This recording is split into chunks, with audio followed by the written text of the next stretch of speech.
ভিউয়ের সরাসরি সম্প্রচারে যুক্ত হয়েছি আমি এহি আহমদ। আসলে মধ্যরাতে হঠাৎ লাইভে আসার কারণ হচ্ছে আমাদের যে ঐতিহ্যবাহী দরগায় হজরত শাহজালাল রহমতুল্লাহ আলাইহি যে মাজার রয়েছে, সেই মাজারে যারা রাত্রি যাপন করেন আসলে তারা কারা। দর্শক, আমরা আপনাদের সিলেটের যে ঐতিহ্যবাহী যে মাজার প্রাঙ্গণ রয়েছে, সেই মাজার প্রাঙ্গণে আসলে প্রতিদিনই এরকম শত শত লোকজন যারা রয়েছেন তারা কিন্তু রাত্রি যাপন করেন। বলতে গেলে আসলে তারা কারা এবং কি জন্য রাত্রি যাপন করেন, এটা একটি প্রশ্নের বিষয়। দর্শক, আসলে বলতে গেলে বলা যায় যে এখানে শুধু মাজার ভক্তবৃন্দ না, মাজার ভক্তবৃন্দ ছাড়াও কিন্তু যে যারা রয়েছেন সমাজে, এই সিলেট নগরীর মধ্যে যাদের থাকার কোনো জায়গা নেই, যারা পথচারী রয়েছেন কিংবা যারা একটু নিম্নবিত্ত রয়েছেন কিংবা যাদের থাকার কোনো রাত্রি যাপনের কোনো ব্যবস্থা নেই, তারাই কিন্তু এই মাজার প্রাঙ্গণটা বেছে নেন এবং তারাই কিন্তু এই মাজার প্রাঙ্গণে এসে রাত্রি যাপন করেন। আরেকটা বিষয় হচ্ছে যে মাজারে যে বা যারা রয়েছেন ভক্তবৃন্দ, যারা হজরত শাহজালাল রহমতুল্লাহ আলাইহি ও হজরত শাহপুরান রহমতুল্লাহ আলাইহি যারা ভক্ত আশেকান রয়েছেন, তারাই কিন্তু এসে এখানে আবার রাত্রি যাপন করেন। তারা মাজারে যখন আসেন, তারা নামাজ তেলাওয়াত শেষে বা তারা বিভিন্ন মানত নিয়ে আসেন। এই মানত শেষ হওয়ার পরেও কিন্তু তারা বাবার যে সান্নিধ্য লাভ বলতে বলা যায় বা বাবার যে ভালোবাসায় তারা কিন্তু এখানে রাত্রি যাপন করেন। আসলে এই বিষয়টা বেশ কয়েকটি দিক থেকে যদি দেখা যায় তাহলে তো এই বিষয়টা যদি বেশ কয়েকটি দিক থেকে যদি দেখা যায় তাহলে বলতে গেলে বলা যায় যে এখানে মানুষজন আসলে বিভিন্ন কারণে এসে রাত্রি যাপন করেন। যাদের থাকার জায়গা নেই, যারা রাস্তায় ঘুমান বা রাস্তায় একটু থাকার যায়, তাদের জন্য কিন্তু দরগায় শাহজালাল যে রহমতুল্লাহ যে মাজার প্রাঙ্গণ রয়েছে, সেই মাজার প্রাঙ্গণে যে খালি মাঠগুলো রয়েছে, সেই মাঠে কিন্তু তারাও রাত্রি যাপন করে। সকালে যে সময় আজান হয়, ফজরের আজানের পর কিন্তু তারা নামাজ পড়ে এই জায়গাটা ত্যাগ করেন বা এই জায়গাটা ফাঁকা হয়ে যায়। এরপরে কিন্তু আর কেউ এখানে থাকেন না, মানে ঘুমানোর জন্য বা রাত্রি যাপনের জন্য দিনের বেলায় কেউ এখানে উপস্থিত থাকেন না। তবে বিশেষ করে রাত্রিবেলায় সন্ধ্যার পর থেকে কিন্তু মাজারের যে জায়গাগুলো রয়েছে, এই জায়গায় বা মসজিদ যে প্রাঙ্গণ রয়েছে, এই প্রাঙ্গণেও কিন্তু মানুষজনের উপস্থিতি, সরব উপস্থিতি পাওয়া যায়, যেখানে ভক্ত আশেকানের পাশাপাশি ভক্ত আশেকানদের সাথেও কিন্তু বিভিন্ন ধরনের লোকজন এখানে রাত্রি যাপন করেন। কেউ আবার নামাজ তিলাওয়াতেও মগ্ন থাকেন, আবার কেউ আরাধনায় মগ্ন থাকেন, আবার কেউ দেখা যায় নির্দ্বিধায় ঘুমিয়ে থাকেন। আসলে এটি দীর্ঘদিনের ঐতিহ্য দীর্ঘদিনের মাজারের যে শাহপুরান হজরত শাহজালাল রহমতুল্লাহ আলাইহি মাজারে যে এই ভালোবাসার বহিঃপ্রকাশ কিন্তু এই বিষয়টি আমরা আপনাদের দেখানোর চেষ্টা করছি। আজ কিন্তু প্রতিদিনের ন্যায় আজও কিন্তু শত শত ভক্ত আশেকান সহ যে এখানে যে যারা রয়েছেন তারা কিন্তু রাত্রি যাপন করছেন, তারা ঘুমাচ্ছেন। তাদের ঘুম কিন্তু এই সামান্য কয়েক ঘন্টার ঘুম, তারা আবার সকালে ফজরের আজানের সাথে সাথেই বা ফজরের আজানের আগেও কিন্তু তাদের ঘুম শেষ হয়ে যাবে বা তারা আবার তাদের যে পুনরায় প্রতিদিনের যে কাজ রয়েছে সেই কাজে ফিরবেন। আমরা একটু কথা বলবো এই মাজারে আসা একজন ভক্ত বা আশেকানের সাথে। তিনি আমাদের জানাবেন, আপনি কোথা থেকে এসেছেন? আমার বাড়ি হলো আখালিঘাট। আখালিঘাট, এটা কোন জায়গায়? পীর মোহাম্মদ মমিন শাহ। আচ্ছা, আপনি আখালিঘাট এটা কোন জায়গায় পড়ছে?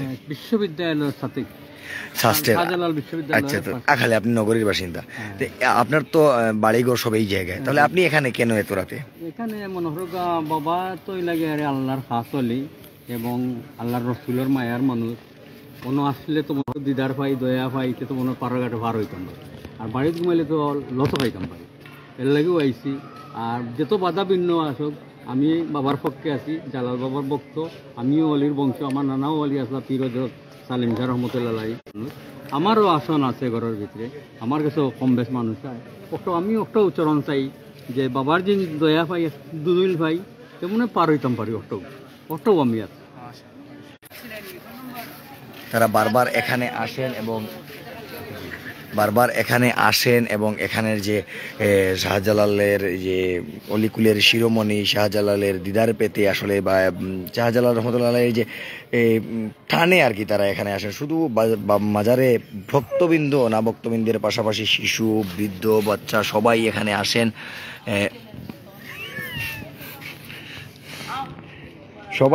আসেন। কেউ রাত্রি যাপন করেন, কেউ আসলে জায়গা না থাকার জন্য, যেটা বলা হয় আর কি, হয়তো মাথা গুজার ঠাঁই না থাকার জন্য কিন্তু এখানে রাত্রি যাপন করতে আসেন। কেউ আসেন বিভিন্ন মনোবাসনা নিয়ে। আসলে যে যার মতো করে আসেন, যে যার মতো করে এখানে রাত্রি যাপন করেন। তো আমরা একটু কথা বলার চেষ্টা করবো অন্য আরেকজনের সাথে। তো একটু কথা কইবানি আমরা লোকে কইলা কইটা কি আইছো প্রত্যেকদিন মাই তো কইলা। আসলে রাত তো অনেক রাত, সবাই ঘুমিয়ে মগ্ন, কেউ কেউ আরাধনায় মগ্ন, যে যার মতো করেই আর কি ব্যস্ত সময় পার করছেন। আসসালামু আলাইকুম।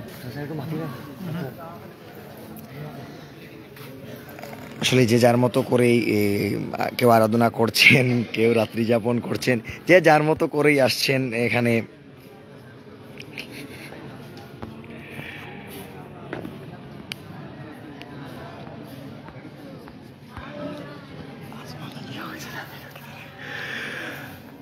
আসলে দীর্ঘদিন থেকে যে অলিকুলের শিরোমণি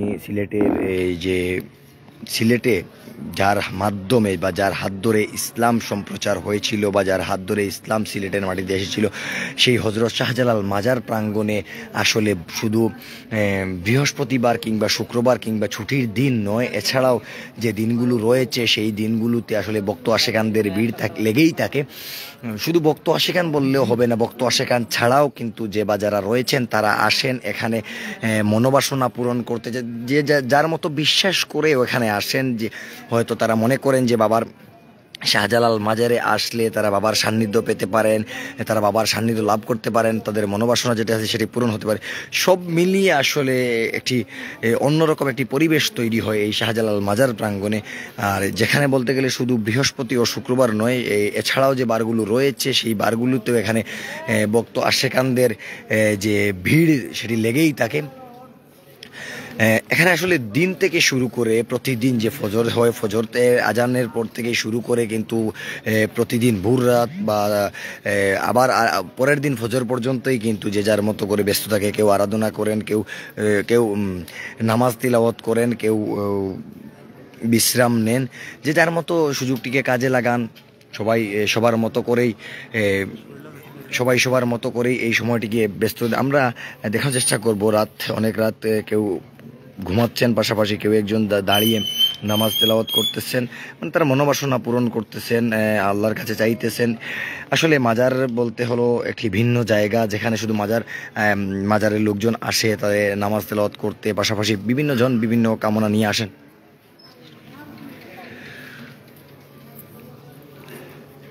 দীর্ঘদিন থেকে দীর্ঘ কয়েক শতাব্দী থেকেই কিন্তু এই বিষয়টি চলে আসছে মাজারে, যে মাজারে যখনই ভক্ত যারা রয়েছেন বা অলিকুলের শিরোমণির টানে তারা মাজারে এসেছেন, তারা তাদের রাত্রি যাপন করছেন। কেউ বা মনের মতো করে নিজের মতো করেই কিন্তু তারা এবাদত বন্দেগীতে মশগুল। আসলে আপনারা বুঝতে পারছেন যে আমি যে বিষয়টি আপনাদের সামনে তুলে ধরার চেষ্টা করেছি, যে এখানে আসলে শুধুই কি ভক্ত আশেকানরাই এখানে রাত্রি যাপন করেন কিংবা ভক্ত আশেকানরাই এখানে আসেন কিনা না।